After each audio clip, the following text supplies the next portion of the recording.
Come on now, fellas. We've got to answer the bell. Now let's go.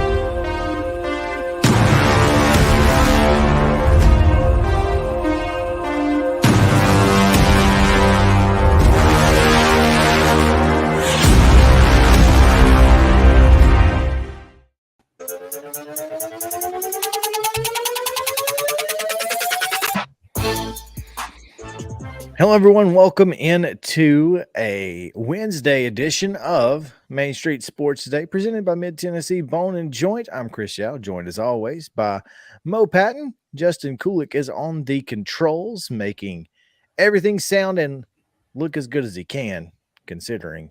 Under the circumstances. It ain't easy, man. It ain't easy. But, it is a fine Wednesday afternoon here in Middle Tennessee, and we're glad to have you with us. Mo, what's going on, man? It's a fine Wednesday. You know, after the bitter cold that we went through over the past few days, it's nice to see temps in the 40s range and actually see sun. So life is good.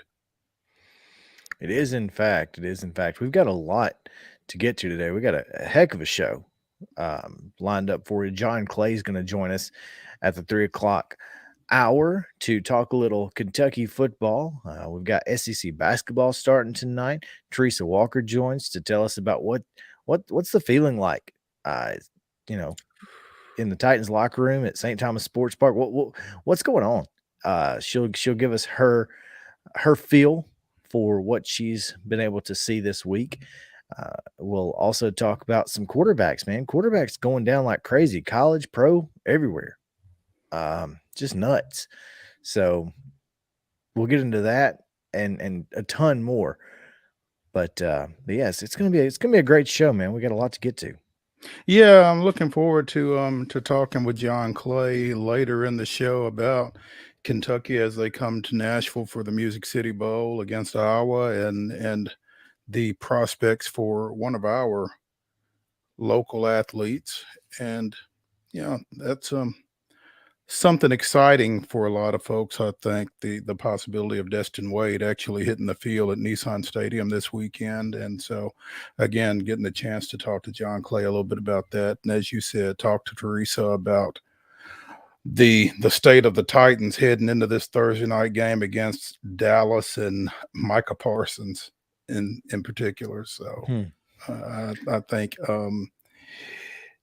I would say he's going to bear watching, but I don't think it's going to take long for you to see him, unfortunately. So no, I don't think it's going to take long for Malik Willis to see him either. They're going to meet up close and in person and often. Yeah. Probably early and often. But so we'll see what TERESA has to say. Maybe the Titans will just punt on first down every time. I don't know. Just keep punting it until they fumble one or something. Yeah. See what happens. Maybe they'll come out in the King Cat all night. That may be the way to go. It may be the way to go. But there's plenty of options. Hey, you want to talk about creativity, Todd Downing? Here's some for you. Just do it from the beginning. No need to do it while you're down 40 in the fourth quarter. Yeah. Do it when it means something. Yeah, when it could actually help you. Yeah. Perhaps. Maybe that's a good idea. I don't know. Who are we and what do we know, Mo? Yeah. Well, we've got to get to that, and we're going to. But before we do anything else, we got to get you yesterday's results, some of today's results actually, and the rest of today's schedule. We'll do that on the rundown. This is the rundown. This is the rundown. Is there an echo in here? So nice. They did it twice. Girls basketball action from Tuesday night. Dixon County defeated Buckhorn of Kentucky 66-33. Beaver Dam of Wisconsin defeated Cane Ridge 66-25. Laverne with a 45-36 win over Cascade. Green Hill 39. Central Hardin of Kentucky 26. Collinwood with a 58-45 win over Giles County. Cookville defeated Ravenwood 67-51. Westmoreland defeated Davies County, Kentucky 48-38. Lebanon with the 58-47 win over East Forsyth of Georgia. East Nashville edged Battleground Academy 41-40. Clarksville Academy 67. Foley, Alabama 45. Murfreesboro Central 74. Greenwood of Kentucky 53. And Heritage of Arkansas 61. Hendersonville 55. We're counting down to Huntland 79-26. It was Independence 54, Fairview 45, Richland 53-29 winners over Cornersville, Riverdale 53, Smyrna 49, Arlington 65, Rossview 60. Was Franklin edging Spring Hill by a bucket 62-59. Earlier today, Blackman took care of Antioch 89-12. It was Franklin Road Academy 41, Berkeley Prep 32, and DCA edges Harpeth 48-46. Boys basketball action. Independence with a 92-37 win yesterday over Buckhorn, Kentucky. Columbia Central with a 90-40 win over Cornersville. Montgomery Bell Academy defeated Centennial 44-40. Franklin 79. Montgomery Academy of Alabama 40. Upperman defeated Mount Pleasant 65-34, and Huntland in overtime defeated Summertown 82-80 despite 36 points from Grayson Burleson. Coverage of that, by the way, on MainStreetMurray.com. This morning's boys basketball action, Mount Pleasant bounced back for a 60-26 win over Cornersville. Centennial defeated Cincinnati Country Day 63-37, and Harpeth with a 53-34 win over Donaldson Christian. That's a really cool name. Cincinnati Country Day. Country Day. Yeah. Interesting there. Women's basketball action last night. Tennessee down to Wofford 92-53. And the what bowl was that? Serve Pro Bowl, I think. Memphis. Serve Pro First Responder Bowl. That's it. Yeah. Memphis downs Utah State 38-10. NHL action, Stars edge the Preds 3-2. And the Suns get a little revenge on the road, 125-108 winners over Memphis. Girls basketball action today in progress and possibly done. Sycamore and Nashville Christian faced off. That was a noon start. At 1, Starkville Academy out of Mississippi took on Rockvale. 1 o'clock starts also. Rossview and Franklin, that's down at Independence. Nolansville and McEwen. Huntsville and Cane Ridge at 1:30. 2:30 start, Livingston Academy and Ravenwood. That's also at Independence. Lipscomb Academy takes on Brubaker Tech of Alabama at 2:30. At 3 o'clock, Beaver Dam, Wisconsin faces East Nashville. Also at 3, Center Point of Alabama takes on Stratford. Stewart's Creek versus Liberty Creek. Mount Juliet versus Pearl Cone. Murfreesboro Central and Green Hill face off at 4. Also at 4, Rossville Christian and Glencliff, Lebanon and Woodmont of South Carolina. 4:30 starts, Smyrna Cascade, Shelbyville Gallatin, and Station Camp, Clay County. At 5:30, Crestview, Florida takes on Clarksville Academy. And Friendship Christian goes to Watertown at 6. Also at 6, it's Cheatham County at John Overton. McGavick at Good Pasture. Columbia Central takes on Battleground Academy. At 6:15, Oakland will take on Dorman, South Carolina. At 6:30, Spring Hills at Independence. At 7 o'clock, Centennial is at Hickman County. Fairview takes on Brentwood. Laverne and Riverdale is at 7:30. Columbia Academy in Portland in the 7:30 tip as well. Harpeth Hall and Palmetto Christian Academy of South Carolina at 7:45. And Maplewood takes on Summit. Boys basketball action today, 12 o'clock start, Creek View of Georgia and Pope Prep. 1 o'clock, Hendersonville was scheduled to face Stars Mill of Georgia. At 1:30, it was Stratford and University School of Nashville, also East Nashville and Page at 1:30. 2:30 starts for Stewart's Creek, Nolansville, and Blackman Hillsboro. At 3, Little Rock Central of Arkansas faces Rossview. Columbia Academy takes on Friendship Christian over at Watertown. That's right. Mhm. Whites Creek and Taylor County, Kentucky play at 3:30. Also at 3:30, Clay County and Montgomery County, Kentucky. At 4:30, Cane Ridge faces Battleground Academy. Murfreesboro Central takes on Hopkins County Central of Kentucky. Livingston Academy and Liberty Creek, Mount Bethel Christian of Georgia and Clarksville Academy. Morristown West and McGavock, and Green Hill and Middle Tennessee Christian. All those again 4:30 starts. At 4:40, not a minute sooner or later, Glencliff and Pearl Cone, but at 4:45, it's Loretto and Kenwood. At 5:30 today, Fairview takes on Gallatin. At 6, West Creek has Trigg County, Kentucky. Also at 6, Portland and Smith County will face off. At 7 o'clock tonight at Athens, Alabama, you can catch the Beach Buccaneers and the Golden Eagles. Antioch takes on White House at 7:30. Also at 7:30, Jackson Christian versus Mount Juliet. Cheatham County is at John Overton.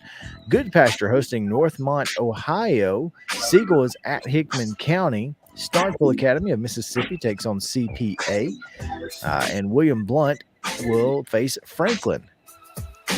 Times unknown. East Hickman and Clarksville Northwest today. Oakland is at Summit. Columbia Central takes on Upperman, and Jellicoe is at Watertown. Thursday, girls basketball action at 8:30. Lebanon faces Heritage Arkansas at 9 o'clock. Hunters Lane plays White House Heritage at 9:30. Hendersonville and Woodmont of South Carolina. 10 o'clock starts for Guntersville and Lawrence County, and Providence Christian and Rockvale. At 11, Kenwood faces Dyer County, and at 11:30, Clarksville faces McKenzie. Boys basketball action on Thursday morning. Morristown West takes on University School of Nashville at 10:30. Also at 10:30, Hunters Lane and White House Heritage. Men's basketball action tonight. Again, Southeastern Conference play starting. Tennessee is at Ole Miss in the Grove. It's a 4 o'clock tip on the SEC Network, so matinee action there. Bradley at Belmont tonight at the Curb, 7 p.m. You can see that on ESPN+. Bowl games today, 1 o'clock kickoff. UCF and Duke is on ESPN currently. Liberty Bowl tonight, this afternoon, 4:30 kick on ESPN is Kansas and Arkansas. Holiday Bowl on Fox tonight. Big one. Oregon, North Carolina. That's a 7 o'clock tip out in San Diego. And the Texas Bowl, Texas Tech and Ole Miss will kick at 8 tonight on ESPN. And that is going to do it for your rundown.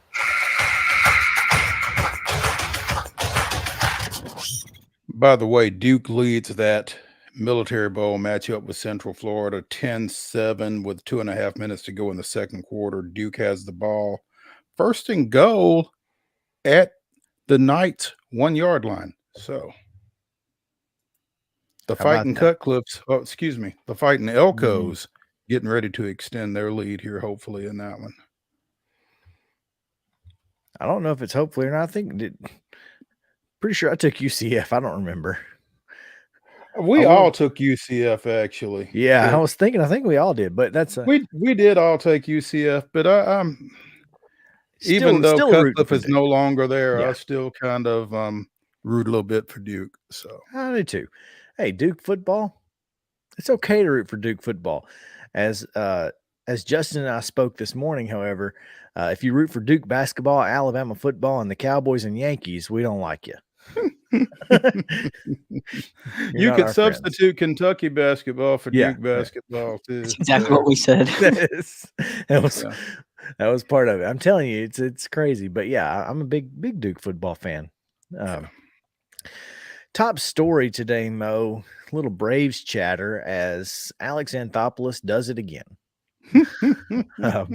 It's almost like once those guys put on Braves uniforms, they get hypnotized or something, man. Or once they come into the organization, because those are some numbers that kind of sent reverberations throughout Major League Baseball. I won't steal your thunder, though. Go ahead.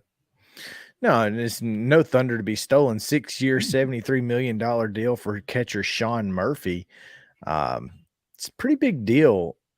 It also includes a $15 million club option for 2029 with no buyout. A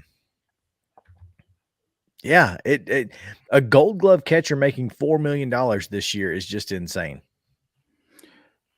A catcher who can actually throw out would be base stealers for $4 million. I'll take it. And that's basically what Sean Murphy said. I'll take it.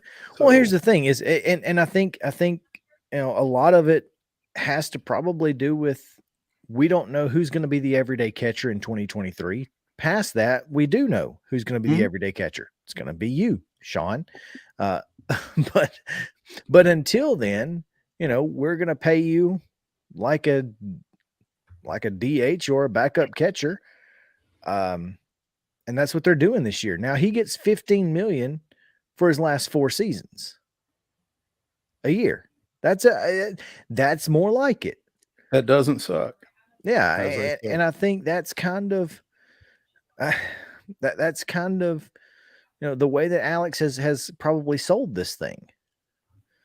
We're going to pay you a little bit this year, but you get 9 next year and 15 when you become the full-time everyday guy for the last 4 years of this thing. And hopefully we'll give you another 15 in 2029 because you've been playing so great. Right. Right. And what Anthopoulos has managed to do is really create some cost certainty across the starting lineup for sure with the guys that they've been able to get locked down. And hopefully this is going to result in some financial flexibility for them to go out and hit the big lick at some point. I don't know. God, if that was a term that we hated to use. You remember using that term, 5 years ago? Mm-hmm. Oh my God. Well, it went away, so I feel better Thank about God. using it. But I mean, here in walking horse country, it's never a bad thing. But everything is pretty well squared away with the exception of left field and shortstop, as we've discussed since the I end think of the shortstop season, is squared. I mean, until I'm proven otherwise, I'm rolling with Vaughn. And I'm cool with that, but I'm also cool if they go out and get, say, a John Segura. Well, yeah, I wouldn't be mad about it. I would not. Wouldn't bother me at all if they sign Segura to a 1-year deal. He's a free agent with Trey Turner signing with Philadelphia, obviously. So he's available. Again, wouldn't bother me if they signed him to a 1-year deal to just kind of bridge things this year and give Vaughn Grissom a full year at AAA. Could not hurt him. I'm not opposed. I'm not opposed. And also would be opposed to, trading Max Fried for Brian Reynolds. If that was a trade that Pittsburgh would make, then let's do it. I don't think it is, because I don't think it does them any good. But hey, if anybody can sell it, I'd say it'd be AA. Yeah, there's that. So. We've fleeced better for less and more. Yeah. So, I think it's going to get to the point where folks are really, really leery about trading with Alex Anthopoulos. Though it's like, Alex, I have Alex Anthopoulos on the line. No, now hang up. I'm good. Hang up. I'm not taking his calls. Yeah. How is this going to hurt me? No, thank you. No, we're good. Oh man. Well, it is great to see the Braves. I mean, 7 of their 9 starters are locked and loaded. Yep. For the next 6 for to a pretty good while. 8 years. So yeah, I'm all for it. Got a couple other stories we want to get to, and we'll push them to the segment after Teresa Walker, because she is standing by and we want to get to her and talk a little Titans. So stick around here on Main Street Sports Today, presented by Mid Tennessee Bone and Joint. Teresa joins us right after this. Mid Tennessee Bone and Joint treats your orthopedic injuries and existing conditions. Our trained physicians will get you back in the game faster. Contact us at 931-381-2663 or www.mtbj.net.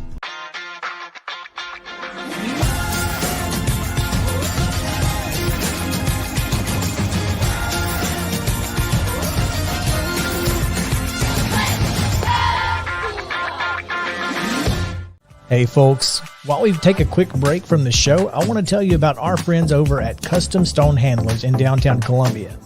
Ed Rich and his team at Custom Stone Handlers believe in leadership. And outside of the military, our greatest leader building platform is sports. Custom Stone Handlers proudly encourages young people to get in the game. You can contact them today at 931-490-4990 or visit CustomStonehandlers.com. Jones & Lang Sporting Goods here in Columbia has been outfitting teams, officials, and anybody else from T-ball to college for 50-plus years. Be sure and check them out at 931-388-8060 or online at jonesandlang.com. Jones & Lang Sporting Goods, the look of a winner. Zion Christian Academy, ZionEagles.org or 931-388-5731. You can schedule your appointment. Go tour their campus. It is beautiful over there, and you're definitely going to want to see it. Again, it's ZionEagles.org. Give them a call, 931-388-5731, and schedule your tour today. Are you an enthusiastic sports fan? Want to have fun and get in on the action? Heck yes, that'd be awesome. Have great attention to detail? Want to stay active? Definitely. Want to give back to the student athletes in your community? Obviously, yes. Then you'd make an excellent high school sports official. We need more officials in Tennessee. Because with no high school officials, there are no high school sports. Sign up today at highschoolofficials.com. Mid-Tennessee Bone & Joint has been the official sports medicine provider for Maury County Schools for more than 40 years.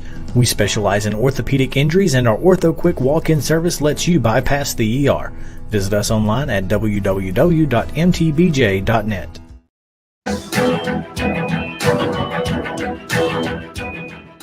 Welcome back in Main Street Sports today, presented by Mid-Tennessee Bone & Joint. Chris Yow and Mo Patton here on this Wild and Wacky Wednesday, but we will not have wild and wacky stories for you today because we've got to pick some college football, and we're going to get to that in the final segment of the show. Looking forward to it. But until we get there, we have to talk a little Titans because they've got a game coming up pretty quick after Saturday's affair at against Houston, in which the Titans lost, unfortunately. But that's okay because it's winner take all next week against Jacksonville. That being said, what does Thursday night mean? Well, we'll ask Teresa Walker. She has a better idea. She joins us now from the Associated Press. Teresa, how are you? I'm good, and it's very, very unique and weird. I'm kind of flashing back to remember the Saints game, December 22nd, 2019. It was a game that didn't mean anything for the Titans, and Derrick Henry ended up on the injury report with a hamstring. Did not play in that game. He was not very happy about that. Yet what happened after that? They went to Houston, won a must-win game to earn a wild card spot, and then went on a run to the AFC Championship game. Now, this week, he's on the injury report. He'd been on the injury report, but it was NIR, not injury-related. Giving the man rest. I mean, he's been literally carrying the offense this much of this year, right? Yeah, it could easily be a back injury. Exactly. So, and he talked to us very briefly. I think, some people had it at 39 seconds. I had 41 seconds in the time that I stopped and started mine. And he made it, are you playing? Whatever coach needs me to do. So, I have had people, including my own AP colleagues, who have, teams in I think fantasy football are in playoffs right now. And they're wanting to know, is Derrick playing? Is Derrick playing? I don't know. Flip a coin, 50-50. I mean, would you like to see Hassan Haskins maybe and Julius Chestnut? The problem, guys, is that for a second straight year, the Tennessee Titans lead the NFL in most players used. They're at 82 right now, okay? They're tied for fourth most games played by rookies. Last week, they played a season-high 10 rookies. And so, they're getting, for anyone wondering about when's the youth movement started, it started this year, okay? You maybe just didn't notice it because Traylon Burks was on IR and some things like that. But, Malik Willis, I mean, I figure he makes his fourth start of the season tomorrow night. I can't imagine that, the problem Mike Vrabel has is you've got guys who are hurt who could really, truly benefit from a week off, right? And you get a mini bye after Thursday night and you get a chance to rest up. We don't know, though, is this game going to be January 7th, next Saturday, or if it's the only game with win and in implications, Does the NFL flex it to the Sunday night game? Depending on how things that involve the Lions, the Commanders, the Packers, and somebody else I'm forgetting, then Aaron Rodgers might be in the win and in position with the Packers. And let's face it, national TV is going to want A-Rod in that position. So, the NFL can make this decision even 6 days out. So hopefully we know Sunday night what's going on, who's playing when, but so you have to factor that in. Jeffrey Simmons wants to play, wants to win. Kevin Byard said, I'm playing. I know I'm playing. And, but then he's not on the injury report, knock on wood. Jeffrey Simmons he's been playing through an ankle, most of this season. Danico Autry gets back after missing 4 games. He's back on the on the injury report with the bicep issue. So, the problem is, you've got, it's the NFL. It's 100% injury rate for all the people who've been adding me on Twitter for months, 2 years. Fire the strength and conditioning staff. Guys, December 6th, Amy Adams Strunk made it pretty clear that she thought it was the GM and the groceries he was buying. If you're buying the banged up, bruised ACL issue, hamstring problems, just had back surgery a few weeks before the draft issues, that maybe it's the groceries and not the chef. For people who, just so calm down. The problem is Mike Vrabel and his coaching staff have to look and figure out who is healthy enough to get through this game, not make it worse, and, who can truly benefit by sitting out. That's the thing. I'm waiting for the injury report later today around 3:00. We'll know who they totally rule out. Ryan Tannehill's not playing. But, the big question is, would he have a chance next week, or do they absolutely positively need to be, preparing for a wild card game for him to have a chance to return from this reported tightrope surgery on his ankle? So, and again, anyone who questioned that man's toughness, he finished the game in LA on that ankle and ran for a touchdown at the end of the game to tie that up. So, and for people thinking just start over, I don't know about you. I can't truly judge Malik Willis based on the patchwork line he's played behind. But with it, I've looked at the salary cap figure for Ryan Tannehill next year, the dead cat number. Cannot see him. There's going to have to be some math involved to just get rid of him. Okay. So maybe it makes sense to extend Ryan Tannehill, Derrick Henry a year or two more and start on guys. They need offensive line, more help at receiver.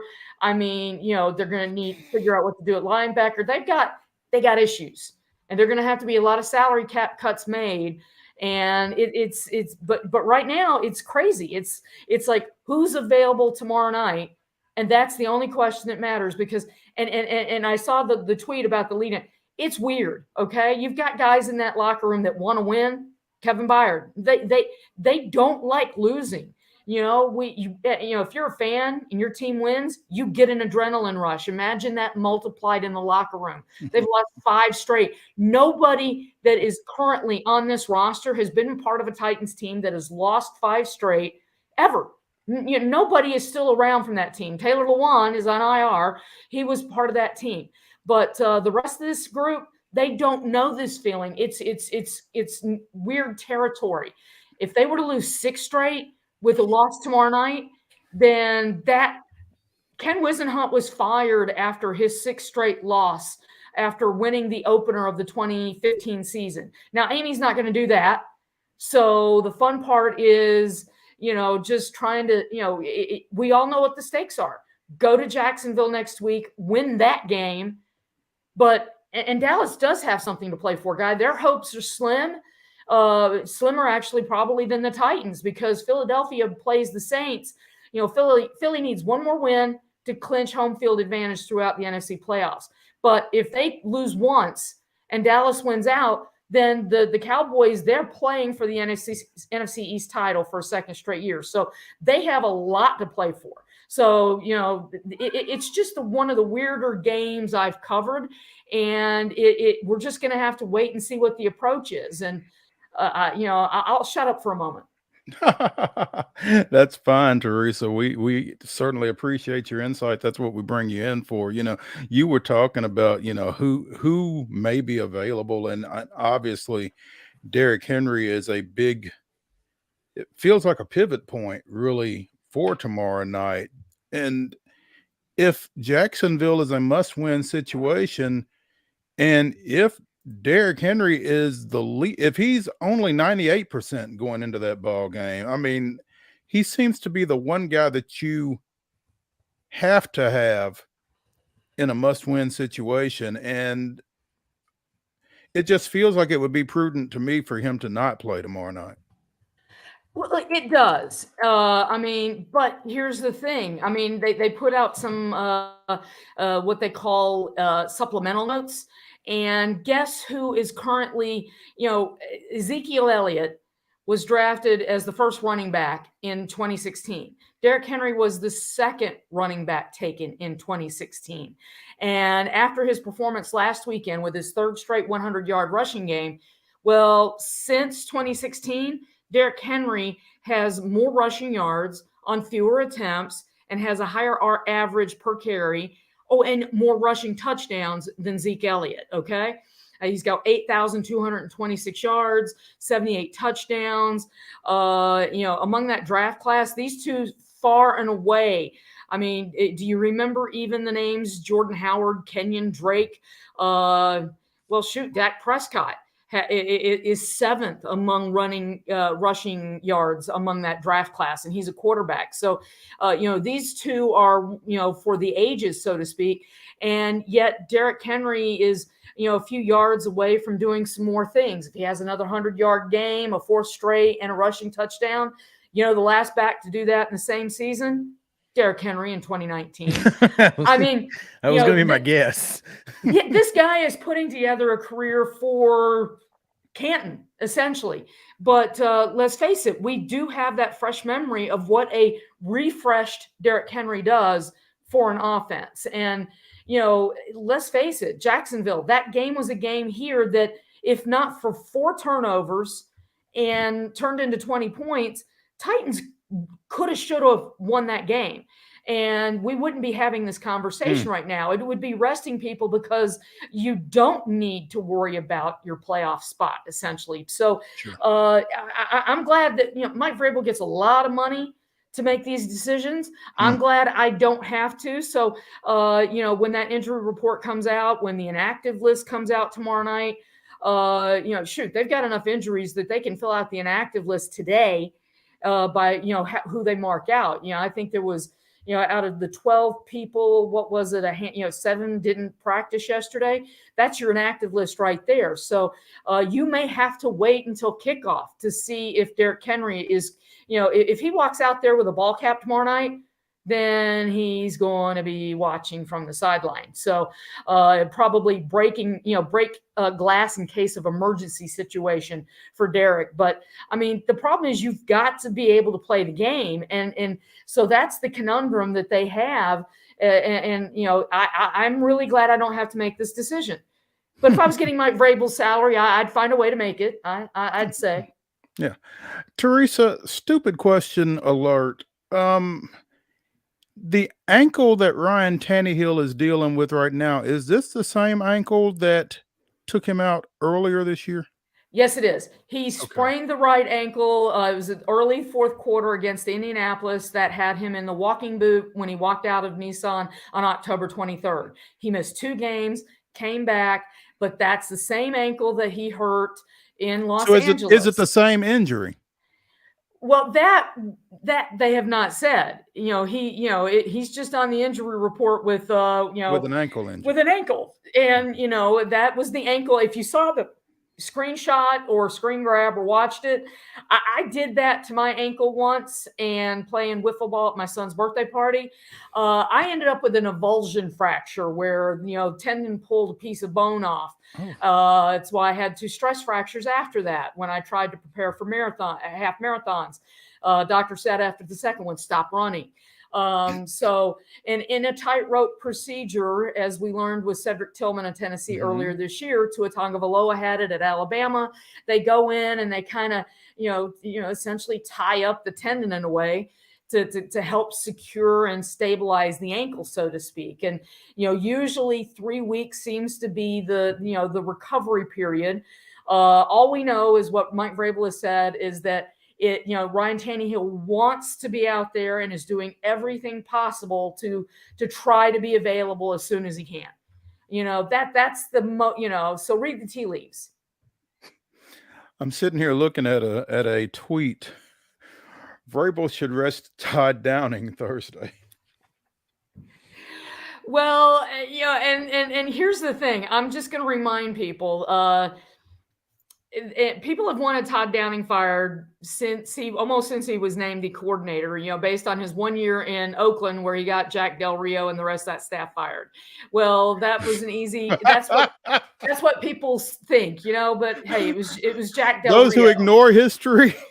Well, but, people wanted Shane Bowen gone after his first year coordinating the defense, right? It was the worst third down defense in decades in the NFL. And they switched out like 7 players in the offseason. And it's amazing how much better that defense got. Similar to GM, coach, strength conditioning staff, who do you blame here? Look at what he's working with. 3 of his offensive linemen to start the season are on IR. He lost his 3-time Pro Bowl left tackle in September. And the guy that the GM gave him, Dennis Daly, has given up more sacks, more pressures on fewer snaps than anybody in the league this year. So, you could, Dylan Radin's the guy who was supposed to be your right tackle this year, lost the job to a rookie. So, and Traylon Burks was on IR. I mean, sometimes you can, let's put it this way. I can make a better meal when I've gone shopping at Whole Foods than when I've been at the, the Family Dollar store, that's clearing things out and there's not much left on the shelf. None of those players call pass plays on 3rd and 3 though. And that's the only thing that that's it. And they lead the NFL in 3 and outs, and that it's an absolutely valid question, Chris. It does not matter, like you said, what plays you call. If NPF Petit Frere can't block anyone going to his left on an inside move, it doesn't matter what you call, because the defensive tackle is going to be in the backfield on your quarterback or your running back. That's it. I mean, this is all about the offensive line. We all know it. Anybody who watches football knows that if you don't win the trenches, you don't win the game, period, ever. Without a doubt. And, why did that defense get so much better? Well, they went out and got Danico Autry in free agency. Bud Dupree wasn't what they'd hoped last year, but, when they added Danico Autry to Jeffrey Simmons, that defensive front, and then Teair Tart coming through. Yeah, that it's amazing how much better that got. And let's not forget Harold Landry. Oh yeah, he's been out the entire season. He was the first guy put on IR this whole year, and a guy who was given an extension this offseason because you finally find a pass rusher, you don't let him go, which is why I'm wondering, do they ask Bud Dupree to take a haircut renegotiation and cut his deal this offseason, or do they find a way to make that go away? Because no offense, Bud, but the guy who tore his ACL in December of 2020 hasn't been the guy that they'd hoped since they signed him. And now he's on the injury report with a pec issue. I mean, it's been hip, which he said was related to the ACL, and then he took a big blow. Now it's a pec. As Mike Vrabel said a week ago, there's some guys who've been repeat offenders when it comes to injuries. There's been guys who, Ben Jones got an extension. They love Ben Jones, but he's a guy who, he's now suffered 2 concussions in a month. He's on IR. It's fair to think that, he's a guy that they should get out of that contract this offseason as they work to they've got to rebuild this offensive line first and foremost, no matter what they do this offseason. I think that's exactly what you have to, and that's that's one of the things that I had a conversation on Twitter about was someone said we need to go get a quarterback and go and trade Derrick Henry and all of this, and I'm like, no. The only thing that you need to do is fix the offensive line. If you fix the offensive line, a lot of these other issues go away. I think what you said earlier about extending Tannehill for a couple of years along with Derrick Henry would actually be a pretty solid plan. And at this point, if you can find a way to sign Taylor Lewan to a much lower contract, I'm not sure that that's not a terrible idea either. Now, Chris, 2 ACLs in 3 years. It's the same knee. We all like Taylor, but well, I mean, we don't speak like for Taylor. yourself. Yeah, we don't like Taylor, but no matter how you like him or not, the fact of the matter is 2 ACLs, same knee in 3 years. He'd have to give you a bargain basement deal to stick around. And he's not. At the veterans minimum, it's pretty. It's still tough. No, I'm not. I don't disagree. I'm just saying that they've got to find some value somewhere, and if that means hiring Alex Anthopoulos, I'm not sure that that's not a bad idea. Well, here's the thing. We knew that the offensive line was facing challenges. We knew that they were replacing 2 starters coming in. Jamarco Jones, one of the one guy that the former GM signed. Yeah, and John Robinson was a good guy. I mean, he turned this franchise around. But Jamarco Jones was the one big offseason free agent signing for that offensive line. He never competed for a starting spot. And he was the guy that was kind of penciled in, you thought, to be the left guard. And instead you end up with an undersized, undrafted guy. I don't care how tough Aaron Brewer is. He's just, that's not helping you at this point. So, now you're looking at having to replace your center. Pray to God that Nicholas Petit-Frere can grow a bunch over his, first true offseason in the NFL. But, you're going to be needing a new left tackle, a new center. If you re-sign Nate Davis, who will be a free agent, maybe you can tender him, after his 4th year. But considering how many injuries he's dealt with, I'm giving him the lowest tender I possibly can. And you may end up losing him to somebody with a lot more money to spend. So it's almost a wholesale renovation project facing on the offensive line. And I'm going to circle around. Remember a year ago, people wanted rid of Tannehill. Why? Because of the interception numbers. Those came down this year. He's done a much better job of protecting the ball and making better decisions. But you know what, guys? Over the last 4 games of this 5-game skid, they have allowed 18 sacks. Jeez. So, I mean, that's a season's worth. It's a season. So that line has gone from a hole here or there to it's almost like a sieve.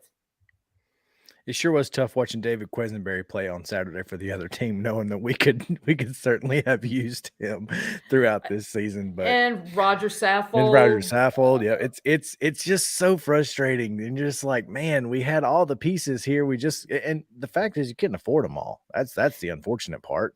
But that's part of the problem. No, that's why John Robinson doesn't have a job. Yes, we know. And we're waiting till to this offseason. Usually at the winter meetings for the owners, they announce what the salary cap or give a better hint of what the salary cap is going to be next year. The league should start getting out of the COVID pain and tapping into those new TV contracts. That should help. But, take a look at Spot Rack over the cap. The Titans are still down near the bottom. They got like $2 million.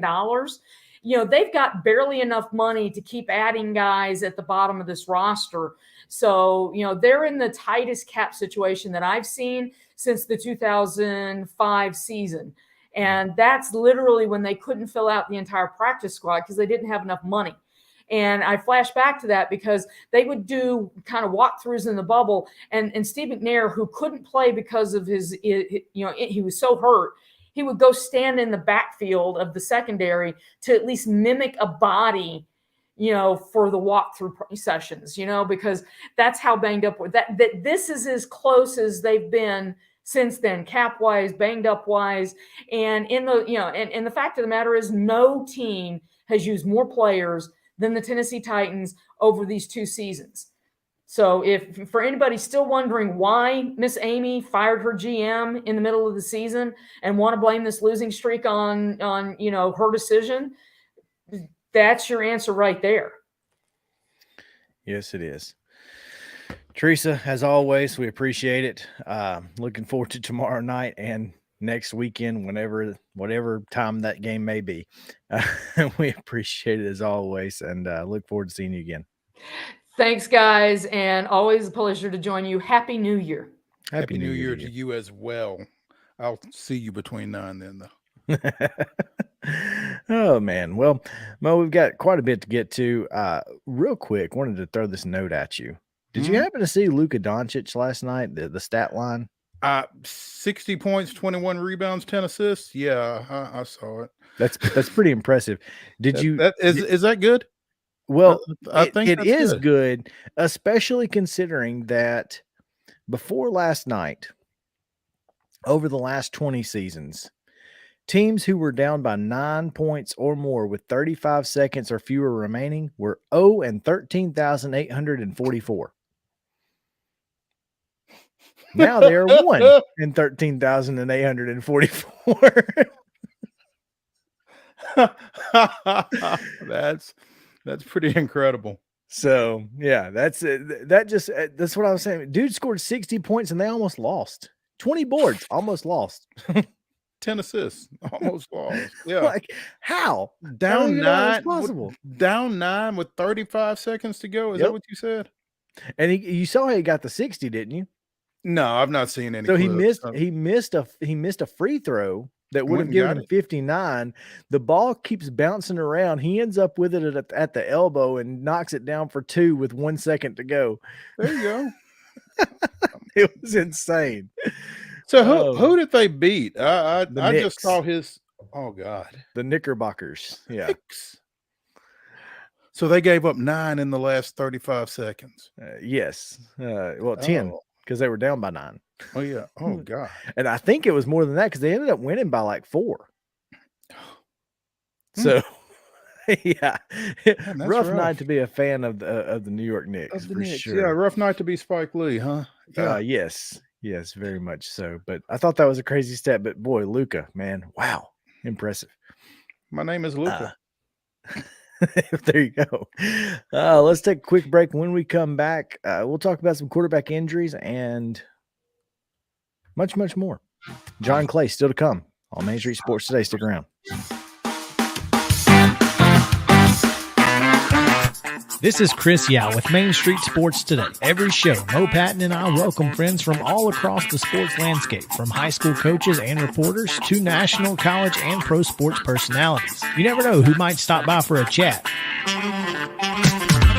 AP Tennessee sports editor, 3-time Tennessee Sports Writer of the Year 2020 TSWA Hall of Famer. She covers the Titans, the Predators, the Grizzlies, college football, and hoops. Please make welcome Teresa Walker. Former University of Tennessee, former Team USA Olympian, ex-Cy Young Award winner, R.A. Dickey. R.A., did I miss anything? Man, that was sweet. Yeah, I need to listen to that before I go to bed every night. That was nice. Has 5 sports Emmys. That's not bad for the other guy in Wham, Ryan McGee. The other guy in Wham married the best looking girl, Bananarama. So the other guy in Wham had a pretty good life. From preps to pros, we're taking on the sports topics you care about. Tune in across Main Street Media social platforms at 2 p.m. or on demand on your podcast distribution platform of choice.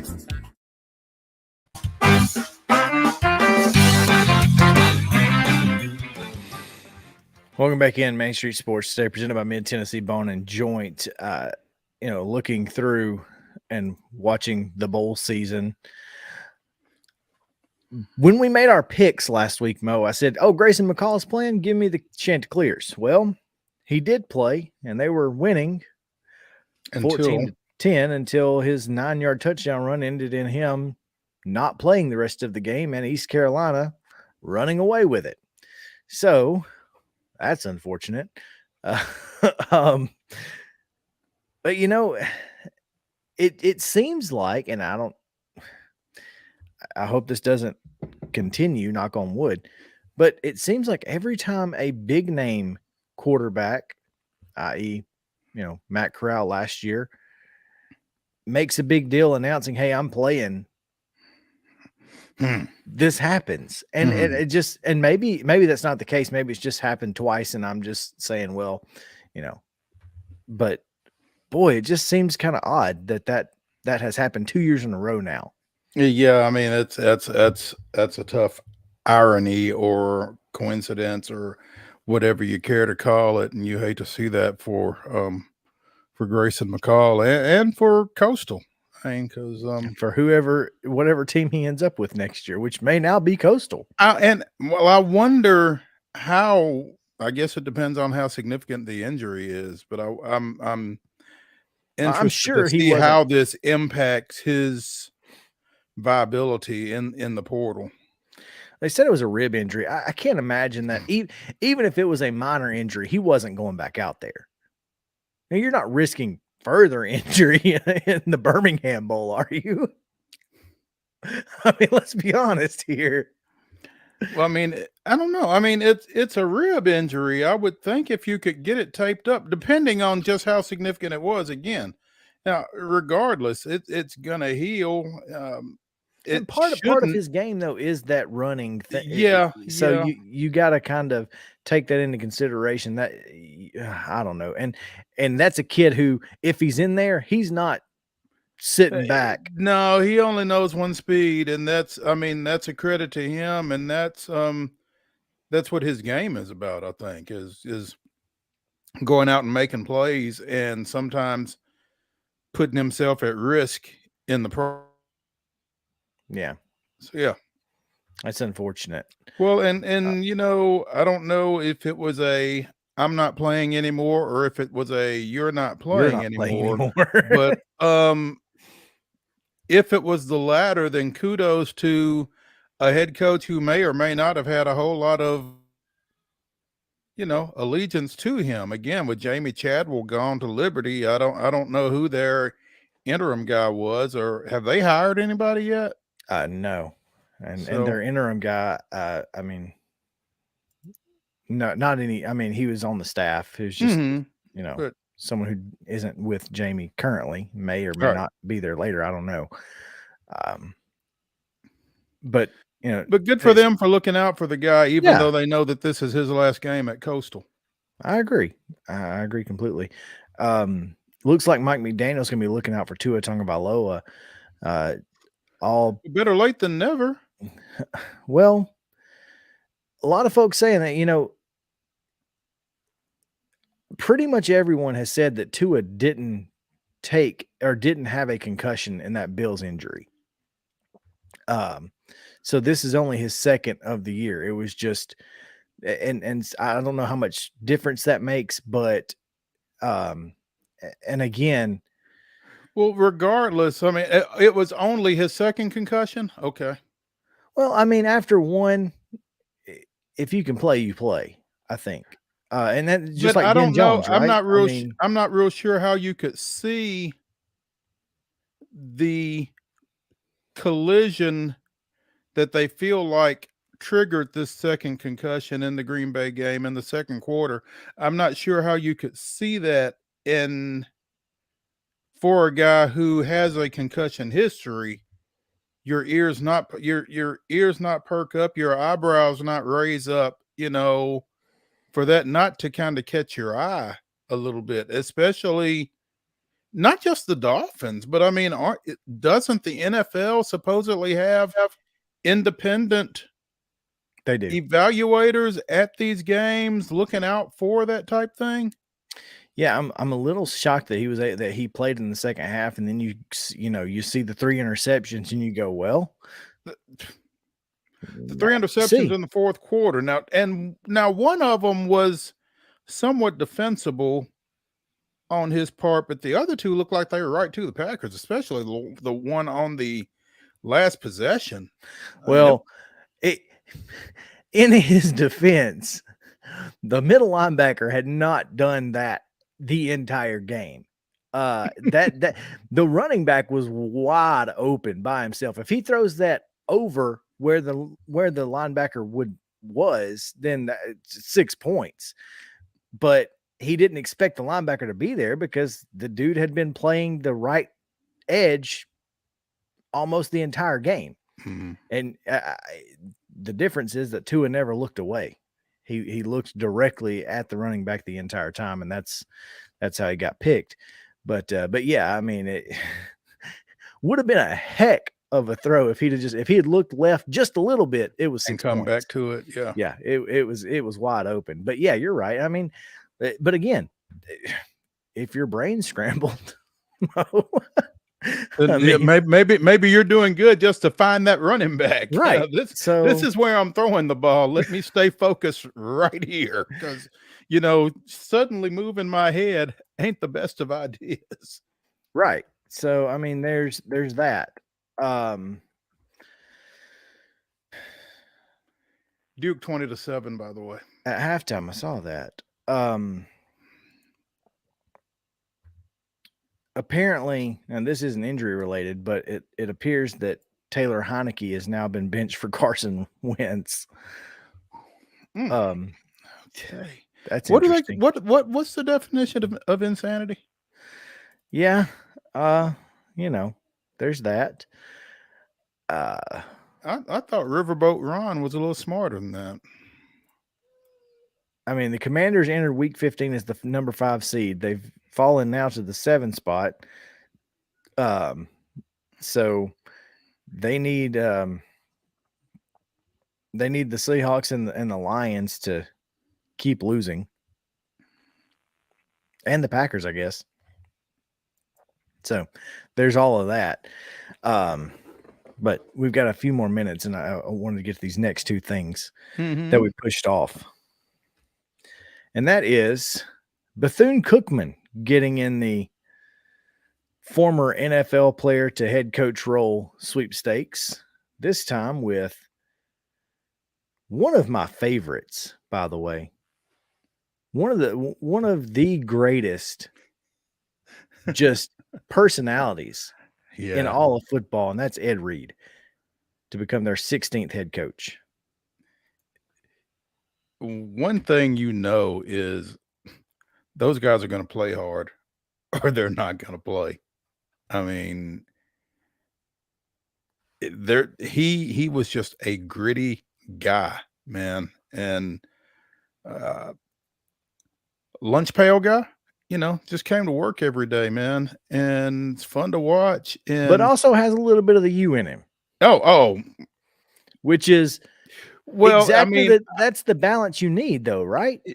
I don't know how you can go to the U and be a star at the U as Ed Reed was and not have some of that in you. So, you hope that he takes that grit and that swag to Bethune-Cookman, and that's going to be fun to watch. And I mean, obviously, there will be a lot of comparisons made between he and Coach Prime, and it'll just be interesting to see how that works out. Bethune-Cookman is an HBCU that hasn't had a great deal of football success, so him being able to get that elevated right there in his backyard will bear watching, I think.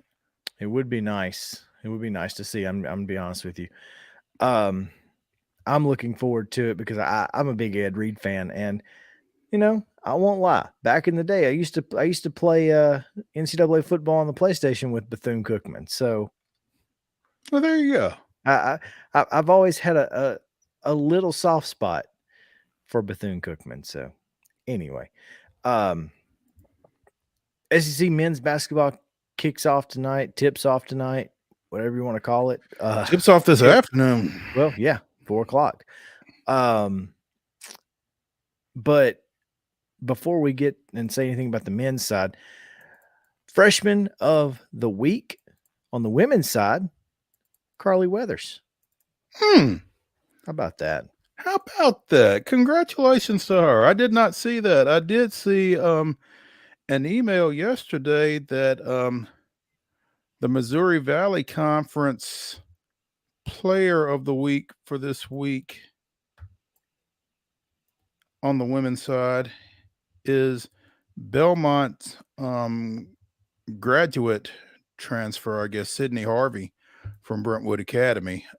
She was named Player of the Week and Newcomer of the Week in the MVC after scoring a career-high 33 points for Belmont in their win over Troy, hitting a career-high 10 three-pointers, second most by a Valley player in women's basketball history. So there you go.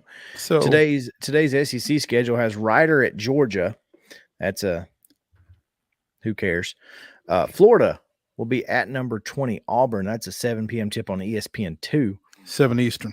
I'm sorry, you're right. 6 o'clock tip. Also at 6, Kentucky is at Missouri. That's a SEC network. Number 19, Kentucky. Number 9, Arkansas at LSU following that Florida-Auburn game.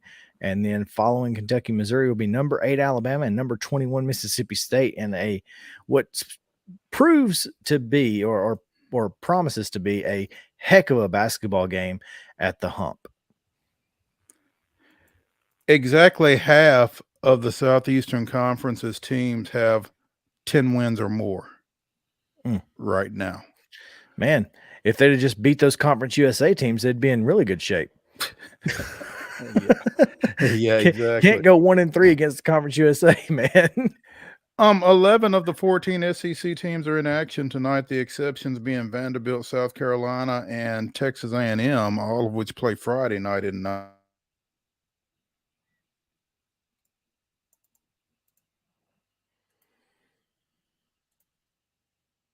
Yes, they all play Friday. Prairie View at Texas A&M, Southeastern Louisiana is at Vanderbilt, and Eastern Michigan is at South Carolina. You cut out on me for just a minute there after my bad naming those 3 teams, but I thought I would mention them. And then you've got Louisville at Kentucky on Saturday, which is, going to be a lot of fun, especially for our next guest, I would assume. So yeah, we will take a break, and when we come back, we'll talk a little Kentucky with John Clay of the Lexington Herald-Leader and the John Clay podcast. If you got a podcast named after you, you're a big deal. That's all I'm saying. So stick around. We talk Kentucky right after this on Main Street Sports Today. Mid-Tennessee Bone and Joint treats your orthopedic injuries and existing conditions. Our trained physicians will get you back in the game faster. Contact us at 931-381-2663 or www.mtbj.net.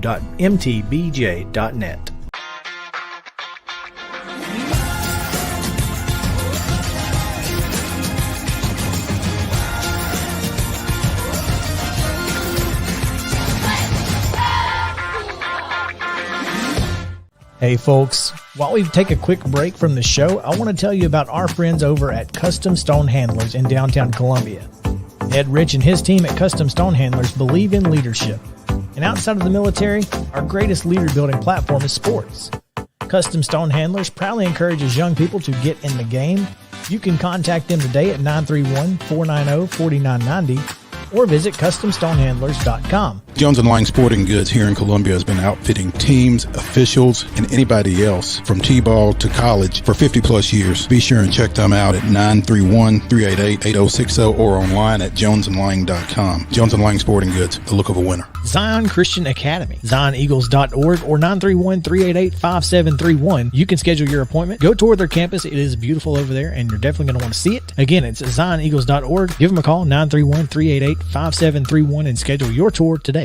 A game without a crowd is just a scrimmage. A performance without an audience is just a rehearsal. Without your presence, high school sports and the performing arts aren't possible. Ensure that these essential extracurricular activities continue to enrich the lives of students in Tennessee. Purchase a ticket to your local high school's game or performance. This message presented by the TSSAA. Mid-Tennessee Bone and Joint has been the official sports medicine provider for Maury County Schools for more than 40 years. We specialize in orthopedic injuries, and our Ortho Quick walk-in service lets you bypass the ER. Visit us online at www.mtbj.net. You've been putting back a few, and a few becomes a few too many. For a moment, you think about calling for a ride. Nah, you live nearby. What's the worst that can happen? You get pulled over, your insurance goes up, you You lose your license, you total your car, you kill someone.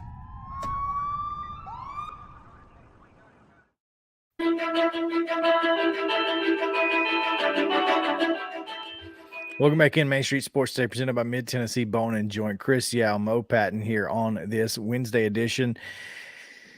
And now we're talking a little bit about the Music City Bowl, which will be taking place on Saturday, and will feature several Middle Tennessee athletes, and hopefully we'll see one at quarterback, Mo, and that is Destin Wade, who is at least listed atop the depth chart, though a official announcement on a starting quarterback has not been made. So why don't we talk to somebody who knows a little bit about it? And that is John Clay of the Lexington Herald-Leader. John, welcome. Thanks for joining us. Hey guys, how you doing? Doing well, John. Understand that you are staying back to cover that U of L UK matchup at Rupp on Saturday that Chris referenced in the last segment, but feel like you've probably got enough insight into the mind of Mark Stoops and the Wildcats to help us out here a little bit as they get ready for this Music City Bowl Saturday at 11 against Iowa at Nissan Stadium. And obviously with Will Levis declaring for the draft and needing to devote his time to getting ready for that, and I'm going to leave that right there. But what do you feel like the quarterback situation looks like? I mean, obviously Stoops has not made a public announcement as to what direction they're going in, but it's a 50-50 shot that true freshman Destin Wade is, going to hit the field at least, and maybe the first quarterback to hit the field for Kentucky. Yeah, it sounds like, I think both quarterbacks will play. Destin Wade from there in Nashville, and then Kaya Sharon, Kentucky kid who started against South Carolina when Levis was hurt this year. But I think it kind of sounds like that Wade is going to get the start. I think both are going to play. They talked about Wade. I think, the fact that it would be going back to Nashville and starting in his hometown, that'll play into it as well. So I expect both those guys to play, but it sure sounds like Wade is going to be the starter. John, we've all three of us have been around sports for a long time. We know that coaches have their ways of doing things, and you got to respect that because they're not going to change it for you anyway. But what is the rationale behind not saying?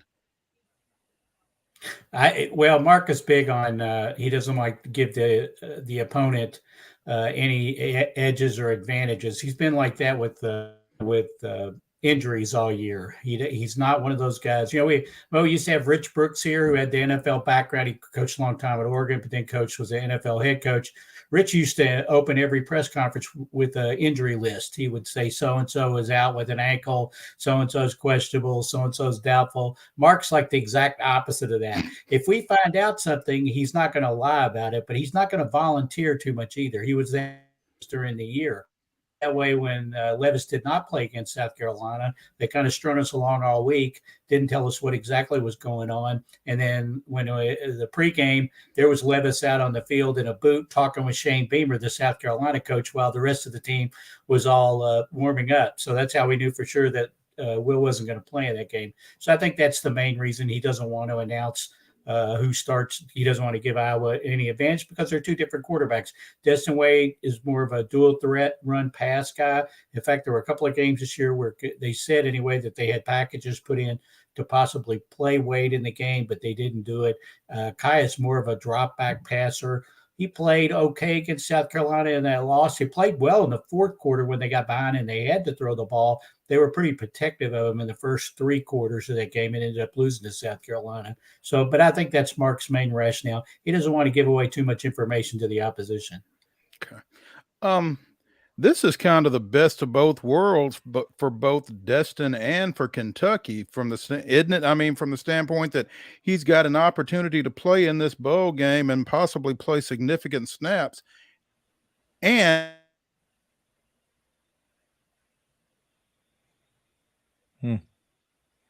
He cut out on us there, John. We'll get him back in just a second. Okay. But yeah, I think I know his question. Yeah, I mean, it's an opportunity for both those guys to get some snaps.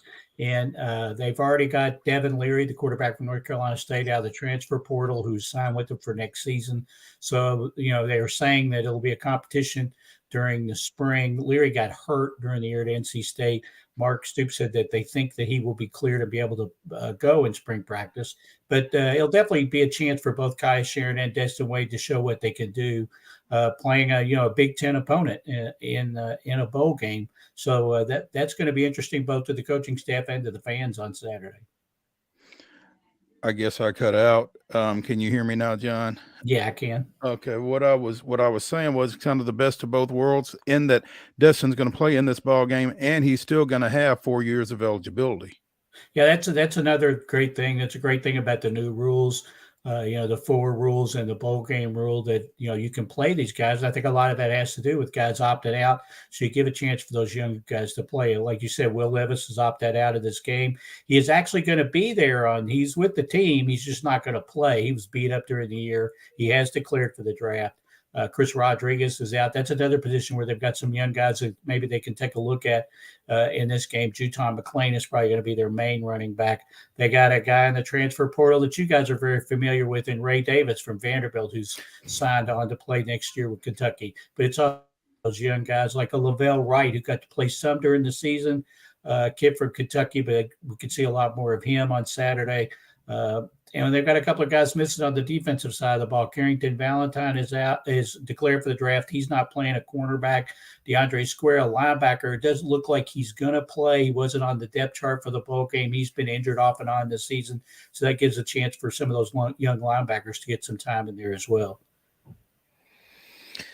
Speaking with John Clay of the Lexington Herald-Leader, John, looking forward, like you mentioned Devin Leary, and we had this conversation. We played the clip from Mark's press conference last week.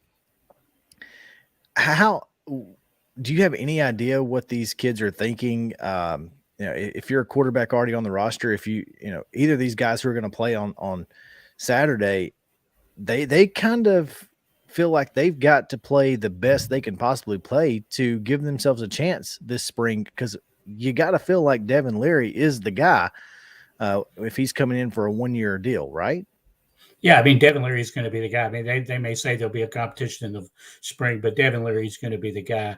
Mark actually referred to it as maybe almost like a bridge year, because Devin has only 1 year of eligibility remaining. That this would give a chance for him to further develop both Destin Wade and Kai Sharon and get him ready for the next year after that. Who knows what's going to happen after the next year after that? They may be in the market for another transfer portal quarterback at that point as well. But I mean, you're right. I mean, these guys, if they need to make a good showing, they'll be more than likely battling for the backup job next year. I think they feel like Destin Wade is a really good athlete. I think they see him as a quarterback, and he can play quarterback. And they talked last year about the strides. A former offensive coordinator, Rich Scangarello, talked during the year about the strides that Destin made. But I think they feel like he's an athlete who maybe could help them in some other ways as well. Like I mentioned, they talked about using him in different packages this year. Devin Leary's going to be the guy when they get in the spring. I just don't know how I feel about that. If I'm a guy who's already on campus, I just in the world of the transfer portal, I clearly, you have to feel like if you're Mark Stoops that you've had a conversation with those guys and they feel comfortable with where you are together. Otherwise, it would be hard to make that call if you are Mark Stoops. But he clearly feels comfortable with the guys that he has in his locker room. Yeah, I mean, the same thing happened like a couple of years ago when Will Levis came in. Bo Allen was a local kid from Lexington Catholic who had been the backup the year before. There was a lot of talk about him being the starting quarterback. And then lo and behold, Kentucky, after they hired Liam Cohen as their offensive coordinator, who was on his way back to Lexington, by the way, to be the offensive coordinator. When they hired Liam to be the offensive coordinator, all of a sudden he ended up with Will Levis from Penn State out of the transfer portal. He was the quarterback. Bo decided after playing behind Will last year, this year, right before the season started, Bo transferred to Tarleton State, had a really good year at Tarleton State. He's actually back in the transfer portal now after that year. But yeah, I mean, that's, as you said, that's the way of the world right now with the transfer portal. I mean, you could be a kid who thinks you're developing and getting your chance to play. The next thing you know, they bring in somebody over top of you in the portal. So that's just the way it is right now. John, I got to ask you about Will Levis. Projected as one of the top 3 quarterbacks in the upcoming NFL draft. Is that what you've seen out of him over the course of this season? Well, this hasn't been the best season for Will. I mean, he played better really last year, but he was beat up this year. There were a couple of things that happened to him this year. He was playing behind an offensive line that was not as strong as the year before. His first year at Kentucky, they had Luke Fortner at center. He's now the starting center for Jacksonville for the Jaguars. Darian Kennard was an offensive tackle. He got drafted by the Chiefs. Dare Rosenthal was an offensive tackle transfer from LSU who ended up in NFL camp. This year, they had a younger offensive line. They had some injuries, and they had ended up with over 40 sacks on the season. So he played beat up for most of the year. We think they won't, again, going back to what Mark, his philosophy on telling us about injuries, we heard that he had a turf injury, possibly a turf toe. Mark would never confirm that. Finally, at the end of the year, we'll start talking about his foot, that he had a foot injury, so something like that. The other thing, too, I think that happened, Rich Scangarello, after Liam Cohen left to go back to the Rams, they hired Rich Scangarello from the 49ers to be the offensive coordinator. And where Will had run the ball, he was actually a running quarterback at Penn State, and where they'd used him in the run game some, his first year at Kentucky, Scangarello took that out of the playbook this year. He didn't want him to run. Part of it was they did not have a experienced backup that they trusted in case Will got hurt. And also they felt like that was the best for Will. He could show that he could stand in the pocket and throw. To help with this development for the NFL. And I think that kind of hurt him as well and hurt the offense that he didn't run the ball or was able to run the ball as much. He's got all the traits the NFL is looking for. Big, strong kid, great leader, great work ethic. He can really drive the ball down the field. He still needs a lot of polish on some of his game, on his accuracy, some of his mechanics, but I'm sure the pros are looking at those are things that they can coach up and get the most out of him. So, yeah, I mean, on Mel Kiper's latest list, he's got him ranked as the number 1 quarterback coming into the draft. And I don't know how much of that is Mel's opinion and how much of that he's hearing from scouts. It's hard to tell. I heard Daniel Jeremiah on the NFL Network say the other day that, Will Levis did not have a very impressive season, but every scout that he talks to who's been to Kentucky, who's seen him, who's talked to the coaches, that they rave about his work ethic and his traits. So I still expect him to go pretty high. I think he'll definitely go in the first round. How high in the first round, I don't know, but I think he'll definitely be one of the first quarterbacks selected. John Clay, Lexington Herald-Leader columnist and host of the John Clay podcast. You can find him at John Clay IV on Twitter, John Clay 4. And we appreciate your time as always, man. Thank you so much. And enjoy Saturday's basketball tilt. It'll be a good one. It'll be interesting when Kentucky, the basketball and the football game going head to head. We'll see how that plays out. Thanks, guys. Thanks for having me on. Hey, thank you, John. All right, let's transition into a little pick 'em, eh? Hey. We got 8 games to pick, guys. And that'll get us through Friday night. And then we'll have 8 to pick tomorrow. So, yeah. All right. Got to enjoy that. We'll start. Let's see here. See if I can get the bowl names available. I don't have the bowls in front of me name-wise. Let's see here. There we go. We'll start with that really strong performance with the Duke and UCF was. Yeah, it's not going well. It's not going well at all. Matter of fact, we start with the Bad Boy Mowers Pinstripe Bowl. Little home game for the Qs, the Orange, 6.5-point dogs. As Vegas thinks PJ Fleck is going to row his boat all the way home from Yankee Stadium. Minnesota, again, 6.5-point favorites over the Orange of Syracuse. Justin, go ahead. I'm a big Golden Gophers guy. I got to say, I think I'm gonna go with Minnesota on this one. Minnesota. The line has moved to 10 3.5 full points. Wow. So I too am going to go with Minnesota at 6.5. I'm not necessarily a Gopher fan, but I don't really trust an ACC team right now. You're going Big Ten West over the ACC. That tells you something right there. And now I say that knowing what the next game is, and I'm about to contradict myself, but I'm going with Minnesota in this one. Gophers all around. Yeah. Oklahoma, Florida State in the Cheez-It Bowl. Do need to make this distinction. What is the plural of Cheez-It? Playing hardball today, huh? The plural of Cheez-It is Cheez-Its. Okay. More than one Cheez-It. With an S or Z. No, it doesn't matter. Ooh. Ooh. Now you're getting all complicated. The correct answer is Cheez-It crackers. Whoa. Cheez-It is the brand. No, your face. And I am refusing to believe this. I am with you, Mo. It is Cheez-Its. I don't care what Cheez-It might tell you. They're wrong. They're lying. They are wrong. They don't know the name of their product. No. Not only are they wrong, they're stupid. Exactly. If they're not wrong, they're just stupid. Yeah. But yes, the Cheez-It Bowl, Florida State is a 7.5 point favorite in our pick 'em. They've already moved to a 9.5 point favorite on the board. So yeah, a lot of money coming in on the Noles. Go ahead, Justin. I'm gonna go with what'd you say the line was for who? 7.5. For Florida State is the favorite. Oh yeah, man. I always love rooting against Florida State. So let me get the other guys. So you're going Oklahoma? I am. Okay. Yeah. No, I'm Florida State all the way. This game is in Orlando, Camping World Stadium. This is Florida State home game. Yeah. FSU. Oh. Yeah, I just do not trust Oklahoma at this point. I'm going Florida State. The Valero Alamo Bowl.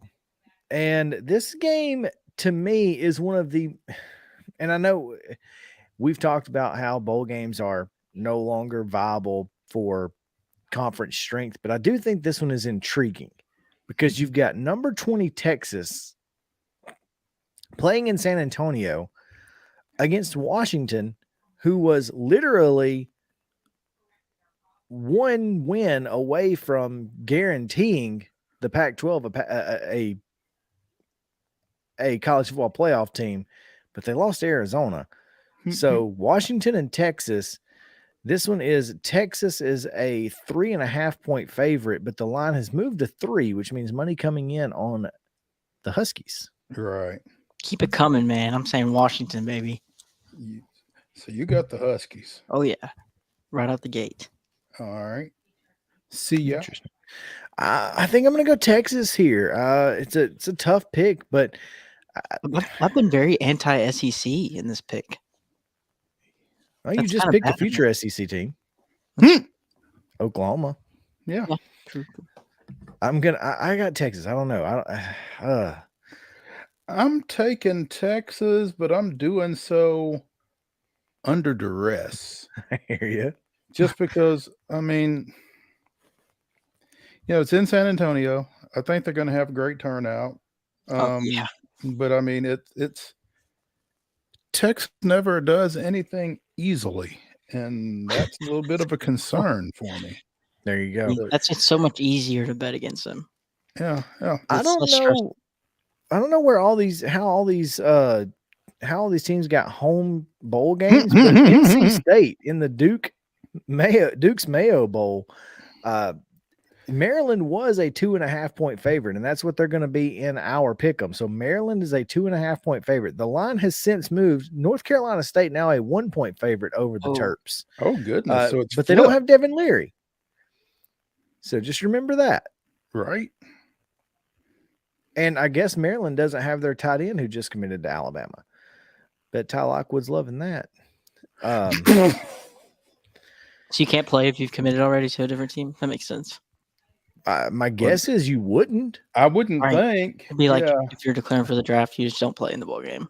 Yeah. So Maryland 2.5 against NC State, but this one is in Charlotte, at BOA. I like Maryland in this. To be honest with you. Yeah. I'm gonna go NC State here. I know Devin Leary is the guy, and he's not going to be playing. But again, like they said, he's been hurt most of the year anyway, and they still got it done, even when he wasn't playing. So I'm going to go NC State here. It's a tough one. I'm going to go Maryland just for the fact that they played some people, looking at you, Ohio State, relatively close in Big Ten play over the course of the season. The unis are sick too. There's something here. I'm gonna go with the Terrapins here. Scott Van Pelt, SVP, legend. Probably my favorite bowl sponsor name, the Tony the Tiger Sun Bowl. Pittsburgh and UCLA, 1 o'clock on Friday, out in El Paso. This one is going to be a good one. It is right now. We have Pittsburgh UCLA is a 3.5-point favorite in this one. The line has since moved to 5.5, but we are picking 3.5. Mm-hmm. And I'm gonna tell you, this is a really cool Tony the Tiger Sun Bowl. Yes, please. Yeah, I love Frosted Flakes. Definitely top 3. But they can't be soggy. If they're soggy, it's OV. No. Soggy cereal. I'm done with it. Yeah. Who you got? JK? I'm gonna go. Man, I almost didn't listen to that because as soon as you said Tony the Tiger, I just went straight to enjoying Pittsburgh, UCLA 3.5-point favorite. Right now, I remembered. I'm gonna go UCLA. I like that number. I like it at 5. I'm going UCLA too.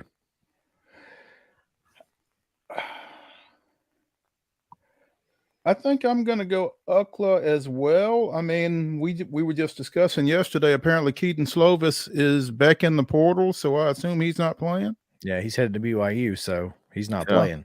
So, and watching Saquon right now on a rerun.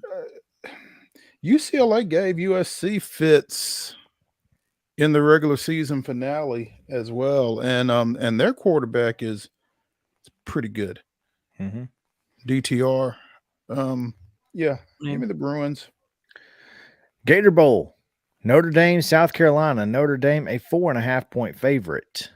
Boo, South Carolina, boo. I'm going South Carolina. The Lou Holtz Bowl. Yeah, the Lou Holtz Bowl. I'm going South Carolina based on the way that they played the last 2 games. Yeah, I know. Logic here, South Carolina, but boo, South Carolina, boo. I'll agree. So who are you taking? I'm gonna go. Who are they playing against? Whoever they're playing. Notre Dame. Yeah, they've been picking it up in big games. I've liked to watch Notre Dame lately. Or caught myself. Mo, you going to take Notre Dame? I am not going to take Notre Dame. It's going to be a lot easier for me to root for South Carolina than Notre Dame, I think. I'd really like to see Marcus Freeman do well, but like you said, the way South Carolina played these last 2 games, now, can they carry that over is the next question. But, yeah, I'm going to stay cocky here. Good. Even though if they started using that, I'd have to send them a cease and desist. All right, finally, I'm going to save the Orange Bowl because we've only got 45 seconds left. I'm going to save it for tomorrow. We'll talk about it first thing. But Ohio, 3.5-point favorites against Wyoming in the Barstool Sports Arizona Bowl. 30 seconds, so give it to me, Justin. Wyoming all day. Ooh, no Josh Allen love. Okay, I am going to go with the Bobcats. Bobcats. I am also going to go with is it still Frank Solich? Yes. Yes, I'm going to go with Frank Solich and the Bobcats. There you go. They're going to like Arizona more than Wyoming does. So, yeah. All right, that's going to do it for our show. We'll see you tomorrow at 2 o'clock on Main Street Sports Today.